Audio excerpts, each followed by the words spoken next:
जय जोहार। स्वागत है आप मन के न्यूज 36 छत्तीसगढ़ के आवाज में। मैं आप मन के संग मनीरज।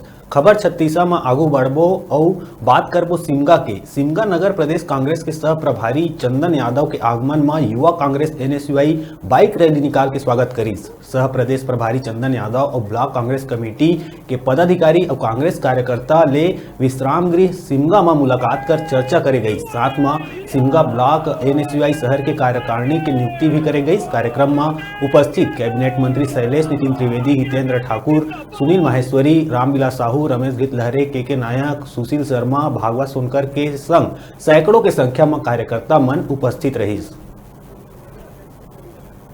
सिंह जी अपनी हालत को देखें। अभिषेक सिंह की टिकट काट दी गई, क्या कर पाए रमन सिंह जी?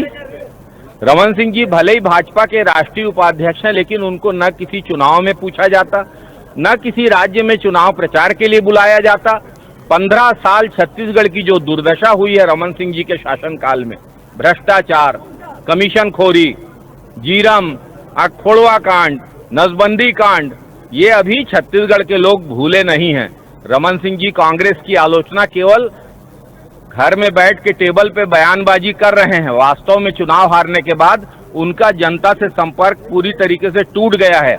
अन्यथा वो जानते कि ये भूपेश बघेल जी की सरकार है, कांग्रेस की सरकार है, जो 2,500 रुपए किसान के धान का दाम दे रही है। शासनकाल में शराब की खपत इतनी बढ़ी कि 400 करोड़ से राजस्व बढ़कर 6,000 करोड़ तक हो गया। 15 साल राज्य में शराब की सरकारी बिक्री किसने चालू की?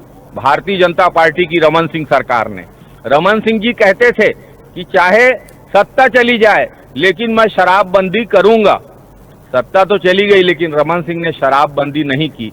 आज गुजरात में गांधीनगर में 10 मंजिला होटल में, सरकारी होटल में शराब बेचने का फैसला किया है। शराबबंदी के इतने बड़े समर्थक हैं तो इन भाजपा नेताओं को गुजरात गांधीनगर जाकर वहां की भाजपा सरकार